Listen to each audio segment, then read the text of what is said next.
For today's video mga lods, ay maglilinis tayo ng aming bahay.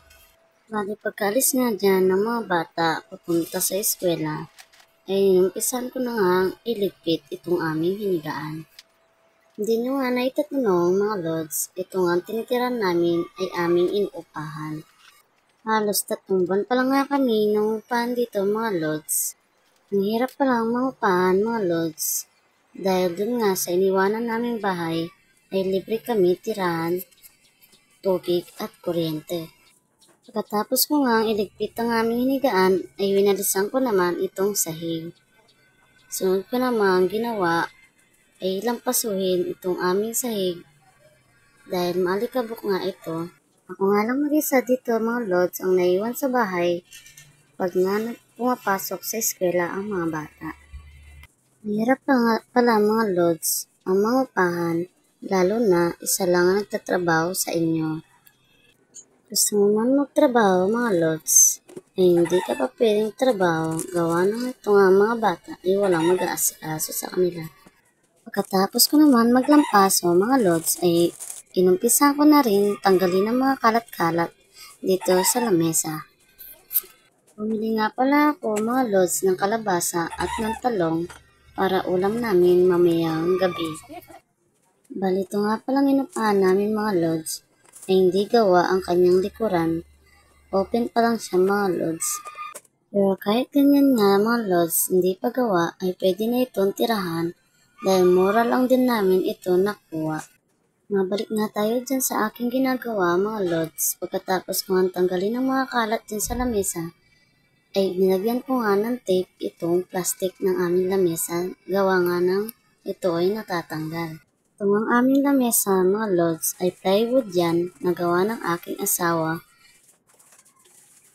Pagkaayos ko nga ng lamesa ay sinunod ko na itong aming pinagkainan mga lods. Tingnan nyo naman para kaming laging may piyesta rito sa aming bahay. Yan nga pala mga lods ang panganay ko. Mamaya pang hapon ang kanyang pasok mga lods. Kung napapansin nyo, ang aking kalan ay nandyan sa taas ng lababo. Dahil pinalagay ko nga kanina yan dahil umuulan doon sa labas. Nauulanan nga yan mga lods doon sa labas. Kaya pinapasok ko. Hindi nga ako makapagluto ng maayos pagbasa itong aming kalan. Samantala, yan na muna ang aming gagamitin. Habang mag-iipon pa lang kami ng pambili ng gas at saka ng stove. Kaya tsaga-tsaga muna kami ngayon sa paggamit ng kahoy mga lods. Habang wala pa kami pambili ng gas. Kaya naisipan ko nga itong pagbablog mga lods upang makatulong kahit papano sa aking asawa. Kaya mahirap talaga mga lods kung nasa bahay ka lang na wala kang income na itutulong sa iyong asawa. Pero ang aking asawa mga lods, bukod sa masipag ay napakabait. Mabalik na tayo sa aking ginagawa. Sinabunan ko na nga itong aming mga pinagkainan mga lods.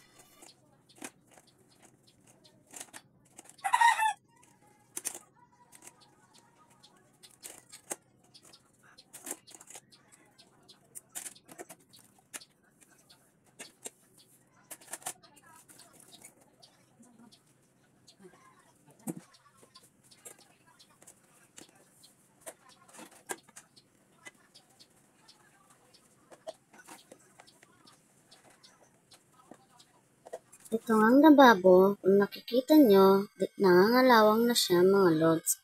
Dahil pagdating nga namin dito ay ganyan na yan. Sunod naman ay binalawang ko na dyan ang mga sinabunan kong pinggan. Sinunod ko na nga itong mga kaldero mga lods. Kita nyo naman ang uuling diba? Tinatamad na nga akong mag-is-is yan mga lods. Gawa ng mauling ay dumidikit sa iyong mga kuko. Hindi na nga ako makapagpamanicure dyan mga lods, gawa ng meron na rin kulay ang aking mga kuko, o diba? Nakalibre ka ng Cutex.